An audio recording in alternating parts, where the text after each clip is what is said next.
Hi hello வணக்கம் friends. இன்னைக்கு 2020 release ஆன கோஸ்ட் ஆஃப் வார்ன்ற ஹாரர் மூவியை தான் பார்க்க போறோம். 2வது உலக போறப்போ ஒரு 5 அமெரிக்கன் சோல்ஜர்ஸ் பிரான்ஸ் நாட்டுக்குள்ள இருக்காங்க. அவங்களுக்கு கொடுத்திருக்க டாஸ்கி கைவிடப்பட்ட ஒரு பங்களாவை போய் பாத்துக்கணும்ன்றதுதான். சோ அங்க போனதுக்கு அப்புறமா தான் அது ஒரு அமோனிஷியா பங்களா, அங்க இருந்து தப்பிக்கவே முடியாதுன்னு தெரிய வருது. காட்டுக்கு நடுவுல இருக்க அந்த பங்களாவை எதுக்கு பாத்துக்கணும், அதுக்குள்ள அப்படி என்னதான் இருக்கு அப்படின்ற ரகசியத்தை கண்டு பிடிக்க இப்படிலாம் படம் எடுக்கிறீங்கன்ற மாதிரிதான் இருக்கும். எதிர்பார்க்காத ட்விஸ்ட். இந்த மாதிரி படத்தை பார்த்திருக்க மாட்டீங்க. கடைசி வரைக்கும் பார்த்தாதான் நிறைய விஷயம் புரியும். டீடைல்ஸ் எல்லாமே ஒண்ணு ரிவீல் ஆகும். சோ படத்தை பாக்குறதுக்கு முன்னாடி 24 மூவி சைட்க்கு நீங்க புதுசுனா வீடியோஸ் பாருங்க. பார்த்துட்டு பிடிச்சிருந்தா மறக்காம சப்ஸ்கிரைப் பண்ணி பெல் ஐகானை பிரஸ் பண்ணி வச்சுக்கோங்க. அப்பதான் நான் போடுற எல்லா வீடியோஸும் உங்களுக்கு வந்து சேரும். இந்த படம் எடுத்தோடனே 1944 நாசி படையோட கட்டுப்பாட்டுக்குள்ள பிரான்ஸை காமிக்கிறாங்க. பிரான்ஸ் நாட்டுக்கு ஹெல்ப் பண்ண வந்த ஒரு 5 அமெரிக்கன் சோல்ஜர்ஸை காமிக்கிறாங்க. இவர் தான் குரூப்போட ஹெட், நம்ம படத்தோட ஹீரோ. போரோட அலறல் சத்தமா கனவுல வரத நினைச்சு ஆள் முழிச்சிடுறாரு. முழிச்சு தூரத்துல பார்த்தா ஒரு கருப்பு உருவம் இவரே பார்த்துட்டு இருக்கு. பூச்சி நாசி படையை சேர்ந்தவன் தான் போல அப்படின்னு துப்பாக்கி எடுக்க அந்த கருப்பு உருவமும் இவருக்கு நேரா துப்பாக்கிய பாயிண்ட் அவுட் பண்ணுது. என்னன்னு பார்த்தா இது எல்லாமே ஹீரோவோட ஒரு பிரம்ம தான். சோ இப்ப அடுத்த நாள் குரூப் எல்லாருமே ஹீரோவை ஃபாலோ பண்ணி போயிட்டே இருக்காங்க. அப்போ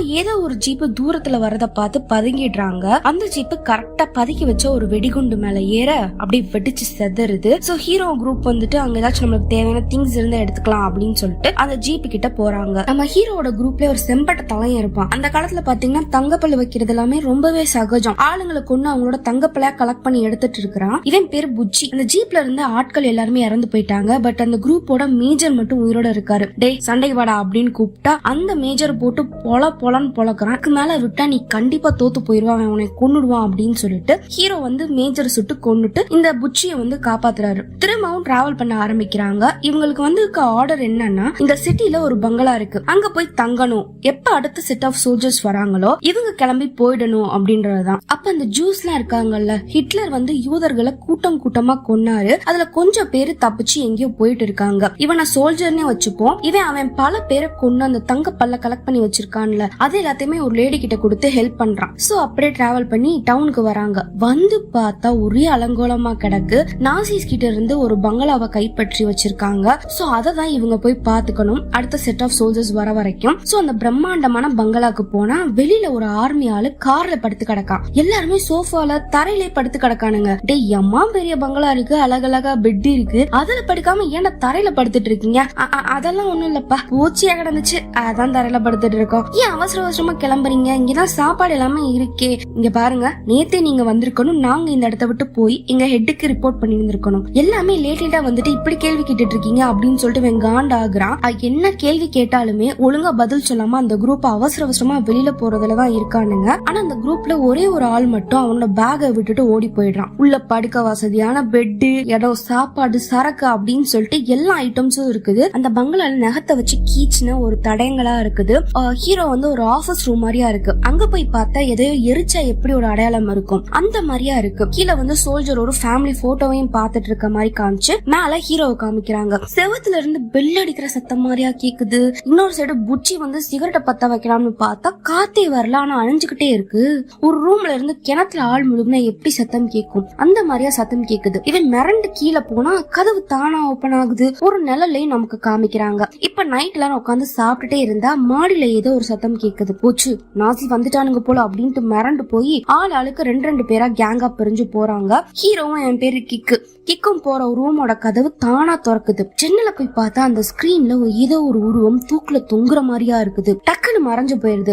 சரி ஏதோ நிழல் தான் போல அப்படின்ட்டு விடுறாங்க. ஆனா பிரம்மையா இருந்தா கண்டிப்பா ஒரே ஒரு ஆளுக்கு மட்டும்தான் தெரிஞ்சிருக்கும். இவங்க 2 பேருக்குமே கண்ணுக்கு தெரிஞ்சிருக்கு. இப்ப நைட்டு பேசிட்டே இருக்கப்போ திரும்பவும் டக் டக் அப்படின்ட்டு முன்னாடி மாதிரியா சவுண்ட் வந்துட்டே இருக்கு. எனக்கு என்னமோ இது மோர்ஸ் கோட் மாதிரியா இருக்கு அப்படின்ட்டு ஹீரோ சொல்ல கண்ணாடிக்காரன் அதை கேட்டு எழுதுறான். மொத்தமா சேர்த்து பார்த்தா எனக்கு கால்கள் இல்ல அப்படின்ற மாதிரி அந்த இது வந்திருக்கு. சரி மண்டைய போட்டு குழப்பிக்க வேணாம் அப்படின்ட்டு ஆளுக்கு ஒரு ரூம்ல போய் தூங்குறாங்க. கிக்கு தங்கி இருக்கிறது பாத்தீங்கன்னா ஒரு சின்ன குழந்தை ரூம் மாதிரியா இருக்கு. முன்னாடி வீரர்கள் எப்படி கீழே படுத்திருந்தாங்க அதே மாதிரி இவங்களும் தரையிலே படுத்திருக்காங்க. சோல்ஜர் மட்டும் யாராச்சும் வராங்களா அப்படின்ட்டு மாடியில காவ காத்துட்டு இருக்கான். பின்னாடி இருந்து ஒரு கொடூரமான உருவம் மெதுவா அவனை நோக்கி வருது. டக்குனு முன்னாடி தூக்குல தொங்குற மாதிரியா இருக்குது. அடுத்த சீன்ல காமிக்கிறாங்க, மார்னிங் காமிக்கிறாங்க. இந்த கண்ணாடிக்காரன் சோல்ஜரை பத்தின ஒரு கதையை சொல்றான். நாசி படையில இருக்கிறதே கொடூரமான ஒரு வீரன்னா அவன் இவன் மட்டும் தான்டா. எல்லாரையும் கொன்னா அது கூட ஓகே, ஆனா குழந்தைங்களை கூட விடாம ஈவு இறக்கம் பார்க்காம கொன்னு ரத்தத்துல குளிச்சான்டா. எனக்கு அவனோட கோவத்தை பார்த்தாலே பயமா இருக்கு. டேய் விட்றா, இப்பதான் அவன் நம்ம சைட்ல தானே இருக்கான்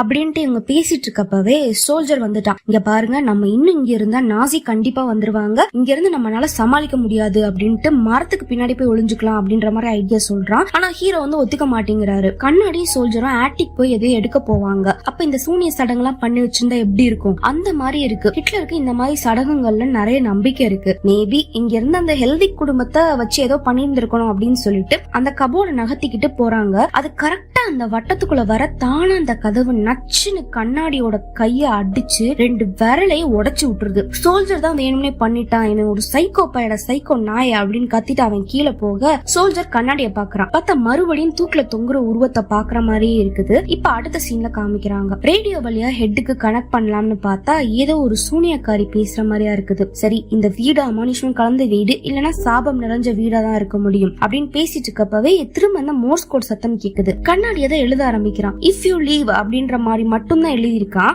ஆனா கண்ணாடியோட கை கண்ட்ரோலே இல்லாம யூ வில் டை அப்படின்ற மாதிரி தானா எழுதுறான். சோ வீடை விட்டு நீ வெளியில போனா செத்து போயிருவ அப்படின்ற மாதிரி தான் அந்த மெசேஜ் இருக்கு. இத பார்த்து எல்லாரும் மிரண்டு போயிடுறாங்க. இப்ப அப்படியே நைட் காமிக்கிறாங்க. அடுத்த செட் ஆஃப் சோல்ஜர்ஸ் வந்து இந்த டைம்க்கு வந்திருக்கணும், இவங்களும் அவங்க பாதையை நோக்கி போயிருந்திருக்கணும். பட் இன்னும் அந்த குரூப்பை காணோம். கண்டிப்பா இங்க இருக்கிறது சேஃபே இல்ல, நாசிஸ் வருவானுங்க அப்படின்ட்டு லைட் எல்லாத்தையும் அணைச்சிட்டு கைவிடப்பட்ட பங்களா மாதிரி ஆக்குறாங்க. ஆள் இல்லாத மாதிரி ஆக்கிட்டு ஆளுக்கு ஒரு பொசிஷன்ல போய் வெயிட் பண்றாங்க. மிட் நைட்டும் வருது. அவங்க எதிர்பார்த்த மாதிரி 50 நாசி படையினர் வந்து இறங்குறாங்க. போச்சு சாவுதான் இன்னைக்குன்னு பாத்துட்டு எல்லாரும் ரெடியா இருந்தா பங்களாவோட கதவை ஓபன் பண்ண முடியல. சரி, இங்க யார் இருக்க போறா அப்படின்ட்டு கரெக்டா நாசிஸ் கிளம்ப போக உள்ள இருந்து பயங்கரமான சத்தம் கேக்குது. அந்த அமோனிஷம் தான் சத்தத்தை போட்டு திரும்ப நாசிஸ உள்ள வர வச்சிருது. ஆனா கீழே இருக்கவங்க எல்லாருமே சோல்ஜர் தான் மேல சத்தத்தை போட்டு காட்டி கொடுத்துட்டான், சரியான சைக்கோ நாய் அப்படின்னு கத்திட்டு இருக்காங்க. எல்லாரும் காண்ட் ஆகுறாங்க. நாசி வந்து உள்ள வெடிகுண்ட தூக்கி போட புச்சி மித்தவங்க செத்துறக்கூடாது அப்படின்னு சொல்லிட்டு அந்த வெடிகுண்டை அப்படியே கட்டி பிடிச்சுக்கிறான். கரெக்டா அவன் கட்டி பிடிக்க அப்படியே வெடிச்சு செதறான். புச்சி கை கால் எல்லாமே செதஞ்ச நிலைமையில இருக்கிறான். ஆளுக்கு ஒரு இடத்துல போய் பதுங்கிக்கிறாங்க. கிக்க வந்து ஒரு நாசி கொல்ல வருவான். ஆனா அவனை ஒரு அமானுஷம் பாத் டப்ல முக்கி கொன்னுருது. கண்ணாடிய கொல்ல ஒரு நாசி அப்படியே வெயிட் பண்ணிட்டு இருக்கிறான். செத்தடா நீ அப்படின்னு சொல்லிட்டு ஓங்க ஒரு பேய் வந்து அவனையும் கொன்னுருது. ஒரு ஆள் எரிஞ்சா எப்படி இருக்கும் அந்த மாதிரி விஷன்ஸும் இந்த கண்ணாடிக்கு வந்து போகுது. சோல்ஜரை கொல்ல வந்த ஆளையும் தூக்குல போட்டு இந்த அமானுஷம் கொன்னுருது. அப்ப எதுக்கு இவங்கள இதுங்க போட்டு விட்டுச்சுங்க அப்படின்னு சொல்லிட்டு நமக்கு தெரியல. சோ நைட்டும் ஆகிடுது. நாசிஸ் எல்லாருமே செத்து போயிடுறாங்க. ஏன் இப்படி எல்லாம் ஆகுது அப்படின்னு சொல்லிட்டு ஹீரோ புலம்பிட்டே இருந்தா கண்ணாடி அதுக்கான பதில சொல்றான். இந்த பங்களால வாழ்ந்து வந்த குடும்பம் பேர் தான் ஹெல்விக்ஸ். பிரான்ஸ்லயே பணக்கார குடும்பம். கொஞ்சம் ஜூஸ காப்பாத்தணுமே அப்படின்னு சொல்லிட்டு இந்த பங்களால மறைச்சு வச்சிருந்திருக்கானுங்க. அதை எப்படியோ கண்டுபிடிச்ச நாசி இந்த வீட்டை சுற்றி வளைச்சிட்டானுங்க.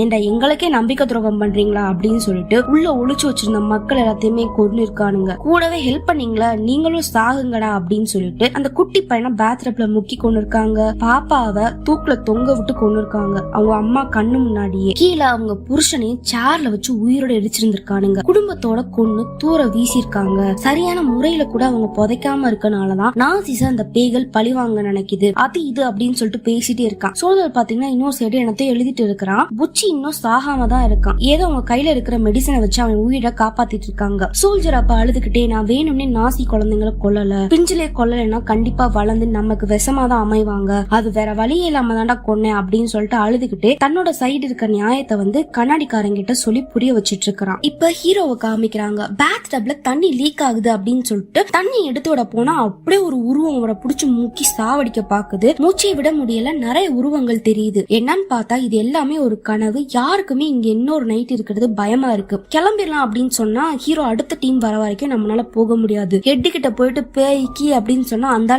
நம்ம கழுத்து அடுத்து விட்டுருவான், கொஞ்சம் பொறுமையா இருங்கடா அப்படின்னு சொல்லிட்டு சரக்கு எடுக்க கீழே போறாரு. ஹீரோவோட டார்ச் பாத்தீங்கன்னா ஒர்க் ஆகல. சரி நான் போய் எடுத்துட்டு வரேன்டா அப்படின்னு சொல்லிட்டு கண்ணாடிக்காரன் மேல போறான். கண்ணாடி அந்த ஹெல்வி குடும்பத்தோட டைரிய கையில வச்சுக்கிட்டு தான் இந்த குடும்பத்துக்கு என்னென்ன நடந்துச்சு அப்படின்றத சொல்லியிருப்பான். சரி அதுக்குள்ள என்னதான் இருக்கு அப்படின்ட்டு ஹீரோ பார்த்தா உள்ள எழுத்துக்களே இல்ல, காலியா கிடக்குது. கண்ணாடி வந்துட்டான். டேய் என்னடா எதுவுமே இல்ல, நீ எப்படி அந்த கதையெல்லாம் சொன்ன அப்படின்னு சொல்லிட்டு கேட்டா அவன் பேய் பிடிச்ச மாதிரி நிக்கிறான். பதிலே சொல்ல மாட்டேங்கிறான். போச்சு என்னமோ நடக்க போகுது அப்படின்னு பாத்துட்டே இருந்தா மேல புச்சி அலற சத்தம் கேக்குது. இது நம்மதான் அப்படின்னு சொல்லிட்டு உண்மை இல்ல அப்படின்னு சொல்லிட்டு கதற ஆரம்பிக்கிறான். ஹீரோ அவனை சமாதானப்படுத்த பார்த்தா அவனுக்கு கையே இல்ல, ஆனா ஒரு சட்டை பிடிச்சு இழுத்தா எப்படி இருக்கும், இது நம்மதான்டா அப்படின்னு சொல்லிட்டு அப்படியே மயங்கிடுறான். இப்ப நைட்டும் ஆகிருது, இவங்களுக்கு ஒண்ணுமே புரியல. இப்போ நைட் ஆகிருது, எல்லாரும் இந்த இடத்த விட்டு கிளம்பணும்னு சொன்னா ஹீரோ மட்டும் அந்த பாடிஸ் நம்ம எப்படியாச்சும் கண்டுபிடிச்சு புதைச்சு கரெக்டான முறையில சடங்கு செஞ்சு அமிச்சா கண்டிப்பா அந்த ஆத்மா சாந்தி அடையும். அந்த டைரியில என்ன போட்டிருக்கா அப்படின்னு சொல்லிட்டு புடுங்கி பார்த்தா அப்ப பாத்தீங்கன்னா ஹீரோ கண்ணுக்கு எந்த எழுத்துக்களும் தெரிஞ்சிருக்காது. ஆனா இப்ப எல்லா எழுத்துக்களுமே இருக்குது, ஒரே மாயமா இருக்கு. சரி இந்த இடத்த விட்டு கிளம்பிடலாம் அப்படின்னு சொல்லிட்டு புச்சிய மட்டும் புதைச்சிட்டு கிளம்புறாங்க. போயிட்டே இருந்தா அவங்க முன்னாடி பார்த்த அந்த ஜூஸ் மக்கள் இருக்காங்கல்ல, அவங்க கிராஸ் பண்ணி போறாங்க. இவங்களுக்கு ஒண்ணுமே புரியல. திரும்ப பார்த்தா அவங்க ஃபர்ஸ்ட் டைம் பார்த்தா அதே ஆம்புலன்ஸ் இருக்கு. அவங்க ஒரு டைம் லூப்குள்ள மாட்டிக்கிட்டாங்கன்றது மட்டும் தெளிவா புரியுது. சோ கன்ஃபியூஸ் ஆகி அந்த காட்டுக்கு நடுவுல தூங்க ஆரம்பிக்கிறாங்க. நைட்ல தூங்கிட்டே இருக்கப்போ சோல்ஜரோட காலை மட்டும் அப்படியே தரன்னு இழுக்கிற மாதிரியா இருக்கு. டக்குன்னு முழிச்சு பார்த்தா அந்த ஆட்டிக்குள்ளே தூக்குல தொங்க விட்டு கிடக்கான். டக்குனு கயிறோ அருந்து கீழே விழுகிறப்போ திரும்ப அந்த காட்டுக்குள்ளே வந்து படுத்து கிடக்கான். பக்கத்துல பாத்தீங்கன்னா வெட்டுரக் அப்படின்னு சொல்லிட்டு ஒரே ஒரு வார்த்தை மட்டும் எழுதிருக்கு. மார்னிங் இவன் எந்திரிச்சதும் நடந்தது எந்த விஷயத்தையுமே யார்ட்டையுமே சொல்லல. திரும்பவும் பயணத்தை ஸ்டார்ட் பண்ணா திரும்ப அதே இடத்துக்கு தான் வந்து நிக்கிறாங்க. சரி திரும்ப போயிடலாம்னு திரும்பினா பங்களால கொண்ட நாசி சோல்ஜர்ஸோட அத்தனை பேரோட போனமே இங்க வந்து கிடக்கு. ஏதோ ஒரு சபிக்கப்பட்ட டைம் லூப்ல வந்து மாட்டிக்கிட்டோம் அப்படின்ட்டு திரும்ப பங்களாக்கே போறாங்க. ஏன்னா அந்த பேய்கள் வந்து இவங்களை போக விட மாட்டேங்குது. சரி பணத்தை எங்க புதைச்சிருக்காங்கன்னு பாருங்க. நம்ம அந்த ப்ராப்பரா அந்த பணத்தை எல்லாம் புதைச்சா ஆத்மா வந்து சாந்தி அடையும். டேய் நான் டைரியை ஃபுல்லா ரீட் பண்ணிட்டேன், அதுல லாஸ்ட் பேஜ் மட்டும் காணும்டா அப்படின்னு சொன்னதும் உள்ள வந்து ஹீரோ ரூம் ஃபுல்லா பொடிய போட்டு விடுறாரு ஆனை கிட்ட பேசுறதுக்காக. அந்த டைம்ல சோல்ஜர் வந்து வெட்டுரக் அப்படின்னு சொல்லிட்டு ஒரு வார்த்தையை சொல்ல கண்ணாடிக்காரே ஷாக் ஆகுறான். டேய் இந்த வார்த்தையை தாண்டா டைரியில நான் பார்த்தேன், இது ஒரு பழங்காலத்து இஸ்லாமிக் வார்த்தைடா. இதோட மீனிங் என்ன தெரியுமா, ஒரு கெட்டதை பாத்துக்கிட்டே அதை நடக்க விட்டு எந்த ஒரு ஹெல்ப் நீ பண்ணாம இருந்தேன்னா அந்த கார்மா 10 மடங்கு திரும்ப அடிக்கும் ஒண்ணு அப்படின்றதான். இது ஒரு சாபண்டா அது அப்படின்ற மாதிரி சொல்ல டைரியில இருக்கிற வார்த்தை எப்படி அந்த சோல்ஜர் காரனுக்கு தெரிஞ்சிருச்சு அப்படின்னு சொல்லிட்டு ஹீரோ குழப்பமா இருக்கு. ஆனா டைரியை வந்து சோல்ஜர் ஒரு தடவை கூட தொட்டு பார்க்கலாம். இப்ப நடுராத்திரி ஆகுது, எல்லாரும் ஹால்ல உட்கார்ந்து இருக்காங்க. நிறைய பேர் நடந்து வர சத்தமா கேக்குது. டைரக்டா அந்த ரூம்குள்ள வருதுங்க. ஹீரோவை நோக்கிதான் அந்த ஒரு பொண்ணோட பேய் ஹீரோவை மட்டும் தரன்னு இழுத்துட்டு போகுது. பின்னாடி இருக்க வீட்டுக்குள்ள போய் போட்டு லாக் பண்ணி விட்டுருது. உள்ள போனா ஏதோ வேற ஒரு டைமென்ஷன்ல இருக்க மாதிரியா இருக்கு. மூச்சு திணற ஆரம்பிக்குது, அலறல் சத்தமா கேக்குது. கொஞ்சம் உள்ள போய் பார்த்தா அங்கதான் அந்த 4 பேத்தோட பணத்தையும் போட்டு வச்சிருக்காங்க. இத காமிக்கிறது அந்த பேய் இப்படி பண்ணிருக்குங்க. பணத்தை எல்லாத்தையுமே எடுத்து புதைக்க வராங்க. அதுல ஒரு பணத்துல மட்டும் டைரியோட லாஸ்ட் பேஜ் இருக்குது. அந்த பேஜ டைரியில வச்சோ ஜெர்மன் வார்த்தைகள் எல்லாமே அரபிக் எழுத்துக்களா மாறுது. ஹெல்விக்ஸ் பிரெஞ்சுக்காரவங்கல்ல ஆப்கான் நாட்டை சேர்ந்தவங்க. அந்த பெரிய செவத்துக்கு பின்னாடிதான் கூட்டமா ஜூவிஷ் மக்களை மறைச்சு வச்சிருந்திருக்காங்க. அவங்க சொத்தை வித்தெல்லாம் ஹெல்ப் பண்ணி எல்லாரையும் அமெரிக்காக்கு அனுப்பி வச்சிருந்திருக்காங்க. உனக்கு எப்படா தெரியும் இவனுங்க ஜெர்மன்ஸ்டா, எப்படா அரபிக்குன்னு சொல்ற, வேற என்னடா சொல்லுது அந்த டைரி. ஹெல்விக்கோட வயசு சாகுறதுக்கு முன்னாடி வெட்டுரக் அப்படின்ற ஒரு சாபத்தை நாசி மேல போட்டிருக்காங்க அப்படின்ட்டு எல்லா உண்மையும் சொல்லிட்டு இருக்கிறான். ப்ராப்பரான சடங்கு பண்ணி முடிக்கிறாங்க. சோ இன்னொரு சைடு சோல்ஜர் வந்து ஒரு பொண்ணோட உருவத்தை பாப்பான். சுடலாம்னு போனா கண்ணுல பாக்குறப்ப தெரியுது, ஆனா நார்மல்ல பாக்குறப்ப தெரிய மாட்டேங்குது. திரும்பினா இப்படி வந்து பயமுறுத்துது. இப்ப உள்ள போயிட்டு பேஸ்மெண்ட்ல ஒரு பெட்டி இருக்குல்ல, நாளைக்கு கிளம்பிடுவோம், இதுக்குள்ள புதையல் இருக்கான் பாப்போம் அப்படின்ட்டு பார்த்தா வெறும் புக்ஸா இருக்கு, நிறைய சிகரெட்டும் இருக்குது. இத பத்தி அந்த டைரியில போட்டிருந்துச்சு அப்படின்னு சொல்லிட்டு கண்ணாடி டைரி எடுத்து பார்த்தா வார்த்தை எல்லாமே மாறி இருக்கு. ஆப்கான்ஸ ப்ராப்பரா புதைக்கிறதுக்கு மூலமா அவங்களுக்கு இன்னும் நீங்க பவரை கொடுத்துட்டீங்க. என்ன பவர் கொடுக்குமா அப்படின்னு கேட்க லைட் எல்லாமே பிளிங்க் ஆக ஆரம்பிக்குது. அவங்க எல்லாம் உயிரோட கொண்டு வர்றதுக்கான பவர் அப்படின்னு சொல்றான். அப்பதான் மேல காமிக்கிறாங்க அந்த லேடியோட ஆவி சோல்ஜருக்குள்ள இருக்கு. மேல வட்டத்துக்குள்ள மந்திரத்தை சொல்லிட்டு இருக்குது. அதுவும் ஒர்க் ஆக ஆரம்பிக்குது. கீழே 4 பேரோட ஆவி எல்லாத்தையும் அட்டாக் பண்ண ஆரம்பிக்குது. இவங்க அட்டாக் பண்ண ஒரு மாதிரி கிளிச் ஆக ஆரம்பிக்குது. பின்னாடி புச்சியோட ஆவி இது உண்மை இல்ல, இந்திரிங்க அப்படின்னு சொல்லிட்டு கத்த அப்படின்னு ஹாலுசினேஷனா வருது. ஹீரோ கண்ணு முழிக்கிறான். இவங்க இருந்த காலம் 1940கள்ல, ஆனா இப்ப இருக்கிறது 2020ல ரொம்பவே அட்வான்ஸ்டான ஒரு லேப்ல ஹாஸ்பிட்டல் செட்டப்ல இருக்கிறான். பக்கத்துல ஹீரோட கேங் எல்லாமே பயங்கரமா அடிபட்டு கிடக்காங்க. ஹீரோக்கு காலே இல்ல, ஒரு ஆள் மூஞ்சி செதஞ்ச நிலைமையில இருக்கிறான். ஹீரோ காண்டாங்கி கத்துறான், என்னடா ஆச்சு, ஏன்னா எங்க கால் எங்கடா என்னடா பண்ணீங்க அப்படி இப்படின்ட்டு. இங்கேதான் ஒரு தலை வெடிக்கிற ட்விஸ்ட் கொடுக்கறாங்க. இவ்வளவு நேரம் நம்ம பார்த்தது எல்லாமே நிஜம் அல்ல, டெக்னாலஜி தான். ஹீரோ அண்ட் கேங் எல்லாமே கரண்ட்ல இருக்கிற அமெரிக்கன் சோல்ஜர்ஸ் வேர்ல்ட் வார் 2ல இருந்தவங்க கிடையாது. ஹீரோன் டீமுக்கு இவன் தான் ஹெட். ஒரு மிஷனுக்காக ஆப்கானிஸ்தான் போயிருக்காங்க. பாம்பு வெடிச்சு மெமரி லாஸ் ஆகிருக்கு. சோ இவங்க மெமரியையும் உடம்பையும் சரி பண்றதுக்காக தான் இப்படி ஒரு டெக்னாலஜி யூஸ் பண்ணிருக்காங்க. அதுக்கு இதுக்கு 2வது உலக போர் நடந்த மாதிரி காமிச்சிருக்காங்க அப்படின்னு சொல்லிட்டு உங்களுக்கு ஒரு டவுட் வரும். டாக்டர்ஸ்க்கு இவங்க ஒரு மிஷனுக்கு போயிருக்காங்க அப்படின்ற மட்டும் தான் தெரியும். ஆனா அவங்க அங்க என்ன ஃபேஸ் பண்ணாங்க, என்ன நடந்துச்சு, எதனால இவங்களுக்கு இப்படி ஆச்சு அப்படின்றது தெரியாது. ஆனா 2வது உலக போறப்போ என்ன நடந்துச்சு அப்படின்றது பக்காவா தெரியும். சோ அதனாலதான் அந்த மாதிரி ஒரு செட்டப்பை உருவாக்கி அவங்க ஆள் மனசுக்குள்ள வச்சிருந்த அந்த நினைவுகளை தோண்டி எடுக்க ட்ரை பண்ணியிருந்திருக்காங்க. அது மூலியமா தான் அவங்க உடம்ப சரி பண்றதாகவும் இப்படி ஒரு செட்டப் பண்ணியிருந்திருக்காங்க. இப்ப அந்த டாக்டர் ஹீரோ கிட்ட லாஸ்ட் ஆப்கானிஸ்தான்ல என்ன நடந்துச்சு அப்படின்னு சொல்லிட்டு ஞாபகம் வந்துருச்சான்னு கேக்குறாரு. அப்போ ஹீரோக்கு டக்குன்னு எல்லாமே ஞாபகம் வருது. ஆப்கானிஸ்தானுக்குள்ள மாடர்ன் யூனிஃபார்ம் போட்டுட்டு இருக்காங்க. அவங்க மிஷன் என்னன்னா, இப்ப அந்த ஆப்கான் நாடே தீவிரவாதியோட கட்டுப்பாட்டுக்குள்ளதான் இருக்குது. அமெரிக்கன்ஸ்க்கு ஹெல்விக்னு சொல்லப்படுற ஒரு ஆப்கான் குடும்பம் தகவலை சொல்லிக்கிட்டு வந்தாங்க. நிலைமை கட்டுப்பாட்டுக்குள்ள இல்ல. அதே மாதிரி ஹெல்விக் ஃபேமிலிய சேஃபான ஒரு இடத்துக்கு கூட்டிட்டு வர்றதுதான் அவங்க மிஷின். இந்த வீடு தான் கனவுல நம்ம பார்த்திருப்போம். முன்னாடி எப்படி ஒரு பங்களாவை பாதுகாக்கிறது மிஷினோ, அதே மாதிரி இங்க அந்த ஃபேமிலிய சேஃபா அமெரிக்கா கொண்டு போறதா மிஷினே. சோ சோல்ஜர் வந்து உள்ள நுழையிறப்பவே அந்த குழந்தைகள் பார்த்துட்டு அனில் பொம்மையை அப்படி கிஃப்டா தரான். எப்படி கனெக்ட் ஆகுது பாத்தீங்களா? அதே மாதிரிதான் முன்னாடியும் அந்த பற்களை வந்து ஜூயிஷ் மக்களுக்கு கொடுத்திருப்பான். சோ இப்ப வீட்டுக்கு போயிட்டு எல்லாரையும் உடனே கிளம்பி வர சொல்றாங்க. அந்த லேடி கதறாங்க, உங்களை நம்பி தானே ஹெல்ப் பண்ணும். இங்க பாருங்க, எனக்கு நல்லா புரியுது உங்க நிலைமை. உங்களை காப்பாத்ததான் இங்க வந்திருக்கோம். தீவிரவாதிங்க வந்துட்டு இருக்காங்க, சீக்கிரமா கிளம்புங்கன்னு பேசிட்டு இருக்கப்பவே தீவிரவாதிங்க லாரியா கும்பலா வரானுங்க. இது சேட்டலைட் மூலமா பாத்துட்டு இருந்த ஆட்கள் மிஷன் அபவுட் சீக்கிரம் வெளியில வாங்கன்னு சொன்னா அவங்க தான் வெளில நிக்கிறானுங்களே. சோ ஹீரோ அண்ட் கேங் என்ன பண்றதுன்னே தெரியல. ஹெல்விக் இருக்கார்ல, இவர் தான் அந்த குடும்பத்தோட தலைவர், அப்பா கேரக்டர். சோ செவத்துக்கு பின்னாடி இந்த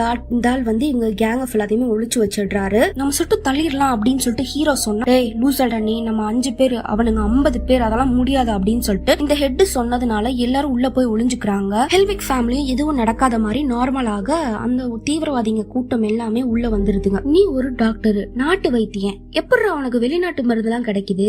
என்ன அமெரிக்கன்ஸ் கிட்ட இன்ஃபர்மேஷன் கொடுத்து மக்களை காப்பாத்துறீங்களோ? ஐயோ நானும் போய் அதெல்லாம் பண்ண மாட்டேங்க, நான் அதெல்லாம் பண்ண மாட்டேன் அப்படின்னு சொல்லிட்டு பேசிட்டு இருக்கப்பவே எல்லாத்தையும் தனித்தனியா பிடிச்சிடுறானுங்க. இந்த தலைவன் ஆர்டர் கொடுக்க ரெடியா இருக்கான். அங்கிட்ட அமெரிக்கன்ஸ் பத்திய உண்மையை யாருமே சொல்லாம இருக்காங்க. இந்த ஹெட் பாத்தீங்கன்னா சரியான சுயநலவாதியா இருக்கிறான். இவன் ஆர்டர் கொடுத்திருந்தா அட்லீஸ்ட் அந்த குழந்தைங்களையாச்சும் காப்பாத்தி இருந்திருக்கலாம். கண்ணாடி கத்திய வச்சு மிரட்டுறான், நாங்க போய் காப்பாத்த போறோம்டா அப்படின்ட்டு. எல்லாரும் துப்பாக்கிய வச்சு ரெடியா இருந்தா இன்னொரு 4-5 வண்டியில வந்து இறங்குறானுங்க. சோ ஹீரோன் கேங்னால ஒண்ணுமே பண்ண முடியல, நிலைமை கை மீறி போயிடுச்சு. இன்னொரு சைடு இவன் சிகரெட் எடுத்து குடிச்சுக்கிட்டே ஆர்டர் கொடுக்க பொண்ணை தூக்குல தொங்க விட்டுறானுங்க. பையனை சிங்க்ல முக்கிய கொடூரமா கொள்றாங்க. அம்மாவை கண்ணை வச்சு தலையிலே ஒரு தட்டு. அவங்க கத்துறாங்க, இதுக்கெல்லாம் நீங்க அனுபவிப்பீங்கடா அப்படின்ட்டு. இன்னொரு சைடு அந்த டாக்டரை பெட்ரோலை ஊத்தி எரிக்கிறானுங்க. எல்லாமே சாகுறதுக்கு முன்னாடி ஒளிஞ்சிருந்த ஹீரோயின் கேங்க பாத்துட்டே தான் சாகுறாங்க. ஹீரோவும் கேங்னால ஒண்ணுமே பண்ண முடியல, ரொம்ப வேதனையா போயிருது, காப்பாத்த முடியல அப்படின்ட்டு. இப்படி கனெக்ட் ஆனாலதான் வெளியில விளையாண்டுட்டு இருந்த குழந்தைங்களையும் கொண்டுட்டு போயிருக்காங்க. இவங்க கரெக்டா வெளியில போறப்போ அந்த லேடி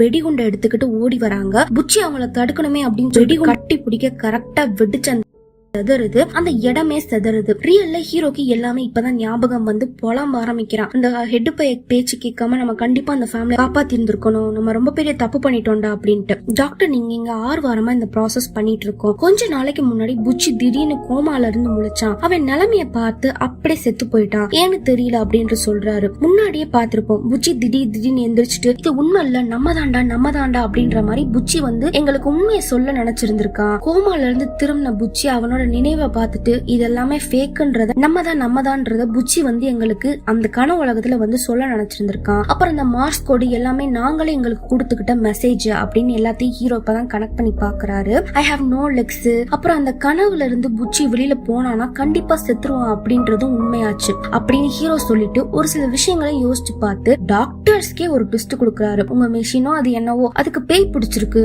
அதுல எப்படி வெட்டுரக்குன்ற ஒரு வார்த்தை வந்துச்சு, என்ன சொல்றீங்க? நாங்க அதெல்லாம் ப்ரோக்ராமே பண்ணலங்க, அதெல்லாம் எங்களுக்கே தெரியாதுங்க. நீங்க ஒரு நாள் ஒரே சமயத்துல எல்லாரும் எந்திரிச்சிட்டு வெட்டுரக் அப்படின்னு சொல்லிட்டு ஒரே வார்த்தை திரும்ப சொன்னீங்க. நாங்க அதை சர்ச் பண்ணி பாக்குறப்பதான் அது ஒரு பழங்காலத்து சாபம் அப்படின்னு சொல்றப்பதான் ஹீரோக்கு பிளாஷ்பேக் வருது. ஹீரோ அந்த வெடி வெடிச்சு கால் இல்லாம அப்படியே உயிருக்கு போராடிட்டு இருக்கிறான். அப்ப திரும்பி பார்த்து அந்த லேடி சாகுற தருவாயில இருக்காங்க. வெட்டுரக் அப்படின்னு சொல்லிட்டு எல்லாருக்கும் ஒரு சாபத்தை விட்டுட்டு தான் செத்துருப்பாங்க. அப்படி பிரசன்ட்ல காமிக்கிறாங்க. லைட் எல்லாம் பிளிங்க் ஆக ஆரம்பிக்குது. ஹீரோ அண்ட் கேங் வேணும்னா அந்த சாபத்தை மறந்துருக்கலாம். பட் அந்த சாபம் இவங்களை இன்னும் மறக்காம தான் இருக்கு. ஹீரோக்கு இப்பதான் புரிய வருது. டாக்டர் வந்து வெட்டுரக்கு நீங்க சொன்னீங்கன்னு சொன்னப்பதான் ஹீரோக்கு புரியுது. அதாவது இவங்க வெட்டுரக்குன்னு சொல்ல அந்த பேய்க்கு இந்த கேங்கே தெரியாம பவரை கொடுத்திருக்காங்க கனவுலகத்துல. டாக்டர் சொல்றாங்க, நாங்க இந்த ப்ரோக்ராம் எல்லாமே ஒரு கனவு மாதிரிதான், இதுல நடக்கிற எதுவுமே ரியல் இல்ல. ஐயோ உனக்கு புரியலடா பைத்தியம். நாங்க அந்த ப்ரோக்ராம்குள்ள இருக்கிறப்ப நிறைய மந்திரம் பிரேயர்ஸ் எல்லாமே பண்ணி ப்ராப்பரா தான் அடக்கம் பண்ணோம். அதுல கூட புச்சி படிச்சு உயிருக்கு போராடிட்டு இருந்தான். அந்த ப்ரோக்ராம் வேர்ல்ட்ல உன்னை அஃபெக்ட் பண்ணுச்சுன்னா ரியாலிட்டியில அது எங்களை பாதிக்குது. அதனாலதான் புச்சி இப்ப செத்து கிடக்காண்டா. நாங்க மந்திரம் எல்லாமே மனசாரம் தான் பண்ணோம் அப்படின்னு பேசிட்டு இருக்கப்பவே ஹீரோ மெமரிஸ் எல்லாமே மானிட்டர்ல வருது. ஆனா இவங்க செட் பண்ணது என்னமோ வேற, இந்த பேய்கள் தான் அப்படின்னு சொல்லிட்டு அப்பதான் டாக்டருக்கு ஏதோ தப்பா தெரியுது. சோ ஹீரோ என்ன திரும்ப அந்த ப்ரோக்ராம் வேர்ல்டுக்கு அனுப்புங்க. இந்த சாபத்துல இருந்து தப்பிக்கிறதுக்கான ஒரே ஒரு வழி மன்னிப்பு மட்டும்தான், அதுதான் எங்க பாவத்தை போக்கும் அப்படின்னு சொன்னதும் டாக்டர் ஒத்துக்கிறாங்க. அந்த ப்ரோக்ராமே ஆன் பண்றாங்க. இன்னும் 10 செகண்ட்ஸ்ல ஹீரோ ப்ரோக்ராம் வேர்ல்டுக்குள்ள போக போறான். ஆனா என்ன ட்விஸ்ட்னா அந்த மிஷின் ஆட்டோமேட்டிக்கா ஹீரோக்கு இதுவரைக்கும் ஞாபகம் வந்த எல்லா நினைவுகளையும் அழிக்க ஆரம்பிக்குது. கடைசி 5 செகண்ட் தான் இருக்கு. டாக்டர் இந்த விஷயத்த சொல்லலாம்னு போறதுக்குள்ள அப்படியே அந்த டைமிங் முடிஞ்சு போயிருது. ஹீரோ கிட்ட சொல்றதுக்குள்ள ஹீரோ ப்ரோக்ராம் வேர்ல்டுக்குள்ள போயிடுறாரு. எல்லா மெமரிஸையும் மறந்து திரும்ப படம் ஃபர்ஸ்ட் காட்டுக்கு நடுவுல ஸ்டார்ட் ஆச்சுல, அங்க இருந்து கண்ணு முழிக்கிறாரு. பக்கத்துல 5 பேர் இருந்தவங்க புச்சி போன டைம் செத்துட்டனால இப்ப வெறும் 4 பேர் தான் இருக்காங்க. ஹீரோ ஃபர்ஸ்ட் டைம் பார்த்து அந்த கருப்பு உருவத்தை பாக்குறாரு. அது வேற யாரும் இல்ல, ஹெல்விக் தான். சிகரெட்டை வச்சுக்கிட்டு அவரோட ஆவி நிக்குது. அப்படியே படத்தை முடிக்கிறாங்க. இந்த ஹெல்விக் குடும்பம் அமெரிக்கன்ஸ்க்கு தீவிரவாத கும்பலை பத்தின எல்லா இன்ஃபர்மேஷனும் நாங்க கொடுப்போம். ஆனா அதுக்கு பதிலா எங்களுக்கு பாதுகாப்பும் எங்களோட மக்களுக்கு மருந்துகளையும் நீங்க கொடுக்கணும், நாங்க யார்கிட்ட உங்களை காட்டி கொடுக்க மாட்டோம்ன்ற ஒரு வாக்கு கொடுத்திருப்பாங்க. அந்த வாக்க அந்த குடும்பமே கடைசி மூச்சு வரைக்கும் காப்பாத்துனாங்க. ஆனா இவனுங்க அவங்க சாகுறது கண்ணுக்கு முன்னாடி பார்த்து ஒரு சின்ன முயற்சி கூட எடுக்காம செல்ஃபிஷா இருந்துட்டானுங்க. சோ சாவுதான் இவங்களுக்கு தண்டனைன்ற மாதிரி முடிச்சிருப்பாங்க. ரொம்ப குழப்பமான படம். புரியலனா திரும்ப பாருங்க, கண்டிப்பா புரியும். சோ படம் பிடிச்சிருந்தா லைக், ஷேர் அண்ட் கமெண்ட் பண்ணிருங்க. மறக்காம சப்ஸ்கிரைப் பண்ணி பெல் ஐகானை பிரஸ் பண்ணி வச்சுக்கோங்க. அப்பதான் நான் போடுற எல்லா வீடியோஸும் உங்களுக்கு வந்து சேரும். தேங்க்யூ.